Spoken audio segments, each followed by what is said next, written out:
জয় হিন্দ সকলোকে।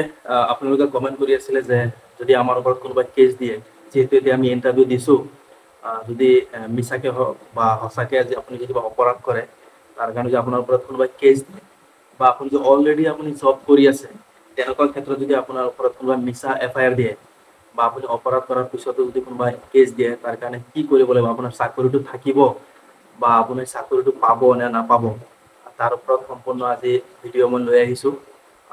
আছামিজ লেংগুৱেজত হয়তো এইটো প্ৰথম মোৰেই ভিডিঅ' হ'ব যেন লাগিছে, মই কিন্তু বিচাৰি পোৱা নাই। অলপ ৰিচাৰ্চ কৰোঁতে মই ভাবিছোঁ অলপ ৰিচাৰ্চ কৰোঁ, কিন্তু পোৱা নাই তেনেকৈ। আজি আপোনালোকক মই সুপ্ৰিম কোৰ্ট হাইকোৰ্টে কি কি ৰায় দিছিলে এইটোৰ ওপৰত, সেই ৰেফাৰেঞ্চো মই আপোনালোকক দিম, গতিকে ভিডিঅ'টো শেষলৈকে চাব। আৰু প্ৰথম কথাটো মই আপোনালোকক কৈ দিওঁ, মই কোনো উকিল, লয়াৰ, এডভকেট কোনো নহয়। মই সাধাৰণ ল'ৰাই, কিন্তু মই অলপ ৰিচাৰ্চ কৰি ষ্টাডি কৰি, যিহেতু আপোনালোকে কমেণ্ট কৰি আছিলে, সেইকাৰণে মই বস্তুটোৰ ওপৰত মই ভাবিছোঁ অলপ ডিটেইলছত কথা পাতোঁ। তাৰপিছত মই কিছুমান শব্দ ইউজ কৰিম, হয়তো এডভকেটসকলে মোতকৈ ভাল শব্দ হয়তো টাৰ্মছ থাকিব সেইবোৰত, গতিকে আপোনালোকে ভুলৰ দৃষ্টিভংগীৰে নাচাব, ক্ষমা মাৰ্জনাৰ দৃষ্টিভংগীৰে চাব, তেতিয়া মানে আপোনালোকে বুজি পাব কথাটো। আৰু যিসকলে সঁচাকৈ মানে তেনেকুৱা ভিডিঅ' কাৰণে অপেক্ষা কৰি আছিলে যে আমি কোনো আমাৰ লগত, যিহেতু ইণ্টাৰভিউ দিলে চাওক, বহুত মানুহ তেনেকুৱা থাকে, নথকা নহয়, আপোনাক ফচাব চেষ্টা কৰিব, কিবা কাৰণত আপোনাৰ ওপৰত কেছ দিব চেষ্টা কৰিব। বহুতেতো ভাবে যে কেছ দিলেই হয়তো আমি চাকৰি নাপাম, তেনেকুৱা নহয়। বা তাৰ অৰ্থ এইটো নহয় তাৰ এইবুলি আপুনি কাজিয়া কৰক, মাৰপিট কৰক, তেনেকুৱা নহয়। যিহেতু আপোনালোকে ইণ্টাৰভিউ দিছে, গতিকে নিজে অলপ ছেফটিত চলিব লাগে। দুটা পইণ্ট আছে। প্ৰথম কথাটো হ'ল, আপুনি অলৰেডি চাকৰি কৰি আছে, তেনেকুৱা ক্ষেত্ৰত যদি আপোনাৰ ওপৰত কোনোবা FIR দিয়ে, FIR মানে ফাৰ্ষ্ট ইনফৰমেশ্যন ৰিপৰ্ট, য'ত নেকি আপোনাৰ কেছটো হেৰি হয়, য'ত আপোনাৰ কেছ নাম্বাৰ, আপুনি কি অপৰাধ কৰিছে, আপোনাৰ এড্ৰেছ, আপোনাৰ কোনটো ছেকশ্যন লাগিছে, সকলোবোৰ লিখা থাকে, যিটো আপোনালোকে জানেই হয়তো কথাটো।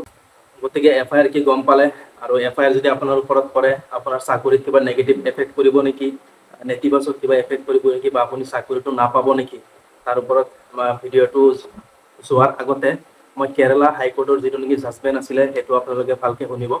2023 চনত, মই নামকেইটা নকওঁ বা ইমান ডিটেইলছত নাযাওঁ, চিম্পলকৈ কম, ভিডিঅ'টো দীঘল নহওক বুলি। কেৰালা হাইকোৰ্টত কেছ এটা গ'ল, যোৱাৰ পিছত কেৰালা হাইকোৰ্টে এনেকুৱা মানে ৰায় প্ৰদান কৰিলে, ধৰক আপোনাৰ নামত কোনোবা FIR দিছে, কেছ ৰেজিষ্টাৰ হ'ল, আপোনাৰ নামত FIR দিছে, দিয়াৰ পিছত কেৰালা, আগতে এইটো নিয়ম নাছিলে, কেৰালা হাইকোৰ্টে পিছত এইটো নিয়মটো এনেকুৱা বনাইছে, আপোনাৰ নামত কোনোবাই কেছ দিছে, দিয়াৰ পিছত আপুনি ধৰক চাকৰিটো পাব, তেনেকুৱা মুহূৰ্তত কেছ হ'ল, তেনেকুৱা মুহূৰ্তত যিকোনো মানে প্ৰাইভেট ছেক্টৰ হওক, গভৰ্ণমেণ্ট ছেক্টৰ হওক, প্ৰাইভেট চাকৰি হওক, গভৰ্ণমেণ্ট চাকৰি হওক, আপোনাক চাকৰি দিয়াৰ পৰা ৰখাব নোৱাৰিব। কাৰণ কেৰালা হাইকোৰ্টৰ মতে আপোনাৰ ওপৰত কোনোবা মিছাকে হ'লেও কেছ দিব পাৰে, ৰাইট? আপোনাৰ ওপৰত ফচাবলৈ বা আপোনাৰ ওপৰত বেলেগ জিদ মিটাবলৈ আপোনাৰ ওপৰত মিছাকে বা ফল্ছ কেছ আপোনাৰ ওপৰত দিব পাৰে, সেইবুলি আপোনাৰ ওপৰত FIR দিব পাৰে, সেইবুলি আপোনাৰ কেৰেক্টাৰ বেয়া হৈ নাযাব। এইটো কেৰালা হাইকোৰ্টে কৈছে, সেইবুলি আপোনাৰ কেৰেক্টাৰ বেয়া হৈ নাযাব। কাৰণ কেৰালা হাইকোৰ্টৰ মতে, বা সুপ্ৰিম কোৰ্টেও তাৰ ওপৰত ডিটেইলছত দিছে, সুপ্ৰিম কোৰ্টে পিছত কেৰালা হাইকোৰ্টৰ যিটো ৰায়, এইটোক সুপ্ৰিম কোৰ্টে একচেপ্ট কৰিছে। সুপ্ৰিম কোৰ্টৰ মতেও আপোনাৰ ওপৰত কোনোবাই কেছ কৰিছে বা মোৰ ওপৰত কোনোবাই কেছ কৰিছে, কৰাৰ পিছত সেই উদ্দেশ্যে মই মানুহটো বেয়া হৈ যোৱা নাই। কাৰণ আমাৰ ভাৰতবৰ্ষৰ সংবিধানত কি লিখা আছে, আপুনি দোষী নে নিৰ্দোষী সেইটো আপোনাক ৰায় প্ৰদান কৰিব হাইকোৰ্ট, সুপ্ৰিম কোৰ্ট বা ডিষ্ট্ৰিক্ট কোৰ্ট আছে, ৰাইট? আপোনাৰ বেলেগ কোনোবাতো আপোনাৰ ওপৰত কোনোবাই কেছ দিছে বুলি আপোনাৰ কেৰেক্টাৰ বেয়া হৈ নাযাব। গতিকে সুপ্ৰিম কোৰ্ট, হাইকোৰ্টে এইটো এনেকুৱা হেৰি কৰিছে যে কোনো মানুহৰ ওপৰত মিছাকে হ'লেও ফচাবলৈ ফল্ছ কেছ দিব পাৰে, গতিকে সেই বুলি তেওঁৰ কেৰেক্টাৰ বেয়া হৈ নাযায়। গম পাইছেনে কথাটো? গতিকে সুপ্ৰিম কোৰ্ট, হাইকোৰ্টৰ আপোনালোকে ৰেফাৰেঞ্চটো গম পালে। এতিয়া অলৰেডি আপুনি চাকৰি কৰি আছে, ৰাইট? আপুনি চাকৰি কৰি থকাৰ সময়ত যদি আপোনাৰ ওপৰত কোনোবাই কেছ কৰে, তেতিয়াহ'লে তাৰ এফেক্ট কি পৰিব আপোনাৰ চাকৰিত। গতিকে সেইটো প্ৰথমতে আমি সেইটো জানি ল'ম। তাৰপিছত আপোনালোক যে নেকি বৰ্তমান ইণ্টাৰভিউ দিছে মাত্ৰ বা ৰিটেন দিছে, চাকৰি হ'ব, এনেকুৱা মুহূৰ্তত যদি আপোনাৰ ওপৰত কেছ আহি যায়, সেইটো কি কৰিব? ঠিক আছে? এতিয়া প্ৰথম কথাটো হ'ল, আপুনি চাকৰি কৰি আছে, কৰি থকাৰ মুহূৰ্তত আপোনাৰ ওপৰত যদি কোনো FIR লঞ্চ হয়, আপোনাৰ ওপৰত যদি FIR লঞ্চ হয়, আপোনাৰ ওপৰত যদি কোনো কেছ ৰেজিষ্টাৰ হয়, হোৱাৰ পিছত 48 ঘণ্টাৰ ভিতৰত 48 ঘণ্টা যদি আপুনি পুলিচ ৰিমাণ্ডত থাকে, পুলিচৰ হেফাজতত যদি আপুনি থাকে, তেতিয়াহ'লে আপোনাক সেই চাকৰিৰ পৰা আপোনাক ছাছপেণ্ড কৰিব পাৰে। ছাছপেণ্ডহে কৰিব পাৰে, আপোনাক ডিছমিছ নকৰে, চাকৰিটো আপোনাক নাইকিয়া নকৰে, আপোনাক ছাছপেণ্ড কৰিব পাৰে। কাৰণ আমি জানো, কোনো পুলিচে এৰেষ্ট কৰিলে আপোনালোকে গম পায়, 24 ঘণ্টাৰ ভিতৰত আপোনাৰ লোকেল মেজিষ্ট্ৰেট চাহাবৰ ওচৰত লৈ যাব লাগে। তাৰপিছত মেজিষ্ট্ৰেট চাহেবে যদি কেছটো চাই পেলাই ভাবে যে তেওঁক আৰু 24 ঘণ্টা ৰখাই থ'ব লাগে, তাৰপিছত 48 ঘণ্টালৈকে যদি ৰখাই থৈ দিয়ে, তেতিয়াহ'লে আপোনাক ছাছপেণ্ড কৰিব পাৰে সেইটো চাকৰিৰ পৰা, নিলম্বন কৰিব নোৱাৰে, মানে ডিছমিছ কৰিব নোৱাৰে, আপোনাক ছাছপেণ্ড কৰিব পাৰে। গম পাইছেনে কথাটো? কিন্তু 48 ঘণ্টা অৰ্থাৎ 24 ঘণ্টাতকৈ কম যদি আপোনাক পুলিচৰ মানে এৰেষ্টত আপোনাক ৰাখে, পুলিচ হেৰিত যদি ৰাখে, কাষ্টাডিত যদি আপোনাক ৰাখে, তেতিয়াহ'লে আপোনাৰ সেই চাকৰিৰ পৰা আপোনাক নিলম্বন নকৰে, ছাছপেণ্ড নকৰে, আপোনাৰ চাকৰিটো থাকিব, একো এফেক্ট নকৰে। গম পাইছেনে কথাটো? প্ৰথম কথা হ'ল 48 ঘণ্টাতকৈ বেছি যদি বা 48 ঘণ্টা যদি আপোনাক পুলিচ হেফাজতত ৰাখে, পুলিচ কাষ্টাডিত ৰাখে মেজিষ্ট্ৰেট চাহাবৰ অনুমতি আদেশত, তেতিয়াহ'লে আপোনাক ছাছপেণ্ড কৰিব পাৰে চাকৰিৰ পৰা, নিলম্বন নকৰে। গম পাইছেনে কথাটো? কিন্তু আপোনাৰ যদি এনেকুৱা কিছুমান ক্ৰাইম আছে, এইকেইটা ক্ৰাইম যদি আপুনি কৰে, তেতিয়াহ'লে আপোনাক 24 ঘণ্টা বুলি কথা নাই, আপোনাক ছাছপেনশ্যন কৰিব পাৰে। সেইকেইটা হ'ল ৰেপ, মাৰ্ডাৰ, ডাউৰি, ডেথ, যিটো যৌতুকৰ কাৰণে হেৰি কৰে, তেনেকুৱা ক্ষেত্ৰত যদি আপুনি ধৰা পৰে, তেতিয়াহ'লে আপোনাক 48 ঘণ্টাৰ আগতে আপোনাক ছাছপেণ্ড কৰিব পাৰে মেজিষ্ট্ৰেট চাহেবে বা SP চাহাব, আপুনি যদি পুলিচত থাকে, মেজিষ্ট্ৰেট চাহাবৰ আদেশত আপোনাক ছাছপেনশ্যন কৰিব পাৰে। গম পাইছেনে কথাটো?